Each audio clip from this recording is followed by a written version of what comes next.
Kalau kamu seorang karyawan dan pengen dapat uang tambahan 1 juta setiap bulan, video kali ini saya akan coba bagikan kepada teman-teman berdasarkan pengalaman pribadi. Barangkali video ini akan menginspirasi teman-teman untuk bisa menambahkan ya setidaknya paling tidak di antara 500.000 sampai dengan 1 juta per bulan dari hal-hal yang biasa teman-teman kerjakan. Oke, halo teman-teman semuanya, ketemu lagi dengan saya Ian. Di video kali ini kita akan coba untuk membagikan pengalaman saya mendapatkan uang tambahan setiap bulan itu senilai 1 juta rupiah yang mungkin bisa teman-teman juga coba gitu kan ya. Tentu teman-teman ini merupakan bukan video instan untuk menjadi teman-teman kaya. Saya sudah mengatakan bahwasanya ini nggak banyak ya sebenarnya. Tambahan uang yang bisa teman-teman dapatkan itu adalah antara 500.000 sampai dengan 1 juta setiap bulannya. Ya, tapi lumayan lah ya buat karyawan-karyawan kantoran gitu kan daripada hanya mendapatkan itu-itu saja, maka cara ini bisa mungkin menjadi jalan ninjanya. Caranya simpel banget teman-teman semuanya, ini full bisa teman-teman lakukan di rumah ya setelah teman-teman pulang kantor, setidaknya teman-teman perlu kerja keras di awal saja, mungkin kira-kira sekitar 1 bulan di awal. Setelah itu teman-teman bisa fokus ke arah, pelaksanaan dari hal tersebut. Bagaimana caranya teman-teman? Gini.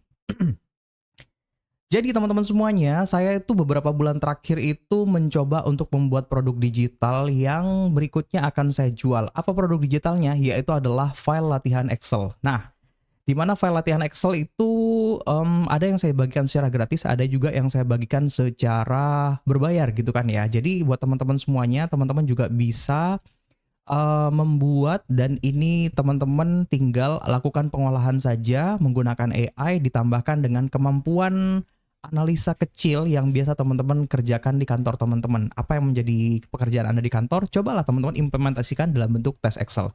Gini kurang lebih caranya.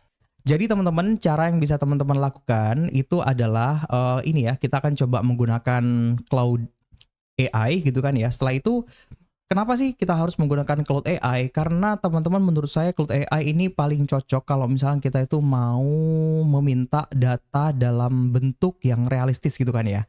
Sebenarnya teman-teman juga bisa menggunakan ChatGPT dengan catatan teman-teman itu bisa lebih detail dan bisa melakukan koreksi gitu kan ya. Karena kadang-kadang hasilnya itu kadang-kadang nggak masuk akal gitu kan ya. Nah, ini teman-teman semuanya, kemampuan generate-nya teman-teman sesuaikan aja dengan apa yang menjadi fokus pekerjaan teman-teman. Jika teman-teman kerjaan di kantor sebagai finance, maka buatlah soal yang berkaitan dengan finance. Itu akan membantu buat orang-orang atau fresh graduate yang akan ada niatan mau melamar kerja di level finance. Seperti saya teman-teman, karena saya itu background-nya adalah HRD, maka akan saya buat data di sini, di mana datanya itu akan saya bikin menyerupai dengan data-data yang sering ditemui di HRD. Atau kalau teman-teman itu adalah seorang sales gitu kan ya, ingin nambah penghasilan juga, maka teman-teman juga bisa membuat dataset dalam bentuk, sales gitu kan ya, yang mungkin teman-teman bisa implementasikan apa yang ada di dalam kepala teman-teman dalam bentuk soal. Caranya adalah seperti apa? Simpel aja teman-teman, tidak perlu ilmu yang gimana-gimana. Berikutnya langsung saja kita coba pada generate-nya gitu kan ya. Pertama teman-teman saya akan minta dia buatkan aku data set penjualan selama 1 tahun dari 1 Januari sampai akhir tahun 2025. Oke, itu ya. Buatlah agar data ini realistis, ada yang besar dan ada yang kecil. Data ini merupakan data penjualan FMCG di salah satu cabang, sebut saja cabang Bali. Dalam satu cabang terdiri dari 10 salesman yang memegang semua area tersebar di Pulau Bali. Misalkan seperti itu ya.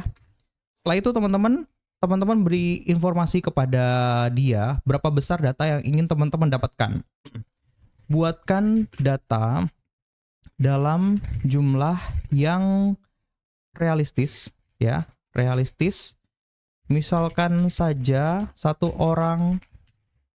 bentar. Satu orang salesman per hari akan mengunjungi 30 outlet untuk melakukan taking order. Oke, ada salesman yang berhasil mendapatkan omset dari 30 outlet tersebut. Ada juga kadang tidak dapat. Ada yang besar, ada yang kecil. Oke, setelah itu teman-teman, berikutnya di bawah, kirimkan dalam bentuk Excel dengan format tabel seperti berikut ini. Nah, sekarang teman-teman tinggal teman-teman tentukan aja format laporannya itu mau berbentuk laporan seperti apa saja. Misalkan saya mau yang pertama adalah invoice gitu kan ya. Nomor invoice. Lalu berikutnya itu adalah tanggal. Ini adalah tanggal transaksi gitu kan ya. Tanggal transaksi. Berikutnya adalah salesman. Kode salesnya deh. Kode salesman. Berikutnya adalah setelah itu nama salesman. Oke, setelah itu adalah nama outlet. Oke, setelah itu adalah jumlah item. Setelah itu adalah omset ya. Atau bukan omset artinya ya. Apa namanya? Iya, omset. Sales nggak apa deh. Omset aja ya. Setelah itu adalah omset. Generate dan kirimkan dalam bentuk Excel. Setelah itu teman-teman tekan enter. Lalu langkah berikutnya teman-teman tinggal tunggu aja sampai dengan dia itu memberikan generate gitu ya. Nah, gini teman-teman, apa sih yang teman-teman kan udah banyak ya di luaran sana yang menjual ataupun membuat produk digital yang seperti ini. Lantas apa yang harus menjadi pembeda antara teman-teman dengan yang lainnya? Kalau saya pribadi sih gini ya, saya itu membuat di mana data itu sebisa mungkin realistis dengan kondisi yang ada di lapangan gitu kan ya.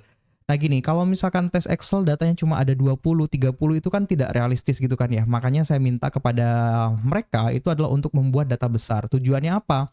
Karena gini, kalau teman-teman latihan tes Excel menggunakan data yang sedikit, itu kayaknya biasa aja gitu kan ya. Tapi ketika melihat data besar, itu kan seolah-olah sudah memberikan sebuah pressure. Nah itu yang mungkin bisa menjadi unique selling point yang saya lakukan gitu kan ya. Dan kalaupun teman-teman tiru juga nggak apa-apa gitu kan ya. Emang nggak apa-apa nih saya membagikan tips yang saya lakukan gitu kan. Nggak masalah teman-teman semuanya. Rezeki udah ada yang ngatur gitu kan. Lalu berikutnya apa yang teman-teman saya lakukan dan apa yang saya lakukan gitu kan ya juga belum tentu teman-teman bisa melakukan secara konsisten gitu kan ya. Selebihnya kalau teman-teman berhasil dan bahkan lebih banyak omset penjualannya dari produk digital ini dibandingkan dengan saya, ya udah nggak masalah gitu kan ya. Oke, setelah itu teman-teman ini mungkin saya akan potong ya sampai dengan Claude-nya ini menghasilkan hasil generate AI-nya. Oke teman-teman, ini udah dapat ya. Setelah saya pause beberapa saat untuk rekamannya, ini udah dapat masih dalam ini apa namanya prompt yang sama dan dia udah mengirimkan di sini teman-teman. Setelah itu teman-teman tinggal download aja gitu kan ya. Teman-teman tinggal download. Oke, tinggal teman-teman simpan aja motor dimanapun. Setelah itu teman-teman buka. Nah ini ya, kita itu harus ada effort sedikit untuk menciptakan sebuah tantangan. Nah karena datanya udah ada gitu kan ya. Ini adalah bahkan Claude ini udah memberikan ringkasan gitu kan ya. Ini adalah data penjualannya, ini adalah ringkasannya. Nah ringkasan inilah yang bisa mungkin teman-teman jadikan sebuah tantangan gitu kan ya. Oke, setelah itu teman-teman bisa hapus bagian ini gitu kan ya. Misalkan saya copy terlebih dahulu gitu kan. Ini saya copy ringkasannya. Nah, ini berikutnya teman-teman ganti menjadi soal dan ini teman-teman ganti menjadi jawaban. Nah, kalau jawaban seperti ini saja, ini tidak akan membantu orang. Saran saya teman-teman di sini itu adalah teman-teman kerjakan terlebih dahulu berdasarkan versi teman-teman, pastikan tepat gitu kan ya. Tujuannya buat apa? Ketika orang bingung untuk mengerjakan di sini, maka teman-teman punya contekan gitu kan ya. orang yang mau mengerjakan itu punya contekan yang benar sebenarnya cara pengerjaannya adalah seperti apa. Nah, biasanya teman-teman, saya langsung tunjukkan aja gitu kan ya. Nah, ini adalah data yang pernah saya bikin gitu kan ya. Ini coba saya unfilter dulu. Nah, ini ya, saya tuh seneng banget kalau misalkan datanya tuh rapi dan berdasarkan color tone yang sudah saya tentukan nih ya. Nih, color tone yang saya tentukan itu bentukannya adalah seperti ini, teman-teman. Lalu biasanya saya tambahkan case author di sini. Lalu berikutnya adalah petunjuk pengerjaan, lalu berikutnya saya tambahkan soalnya seperti ini. Lalu ini adalah untuk cara pengerjaannya. Nah, untuk kunci jawaban, saya akan buatkan kunci jawaban seperti ini sehingga ketika peserta nggak bisa mengerjakan dari sini, teman-teman, selain bisa menonton dari video saya, dan kalau teman-teman nggak mau untuk rekaman video seperti saya, maka teman-teman bisa mengarahkan untuk orang yang belajar itu nyontek dari sini. Nanti teman-teman mungkin tambahkan fasilitas layanan konsultasi gratis gitu kan ya, kalau misalkan ada yang bingung. Nah, seperti itu teman-teman. Jadi nggak serta-merta pakai AI ya, teman-teman itu ini datasetnya bisa diambil dari AI. Langkah berikutnya adalah teman-teman memang butuh kreativitas dan kemampuan Anda dalam mengerjakan pekerjaan di kantor gitu kan ya, dan di mana pekerjaan itu teman-teman terapkan dalam sebuah soal. Udah seperti itu ya. Nah, kalau misalkan udah teman-teman bikin mungkin antara 50 sampai dengan 100 soal. Setelah itu teman-teman bisa jual di platform misalkan adalah ini ya, LYNK atau di mayar.id gitu kan ya. Terserah teman-teman bebas mau jualan di mana. Nah, kalau saya pribadi teman-teman, saya tuh terbiasa menggunakan link ini teman-teman, LYNK atau link yang mungkin saya cocok untuk nyaman ya. Menurut saya itu paling nyaman untuk saya melakukan jualan produk digital.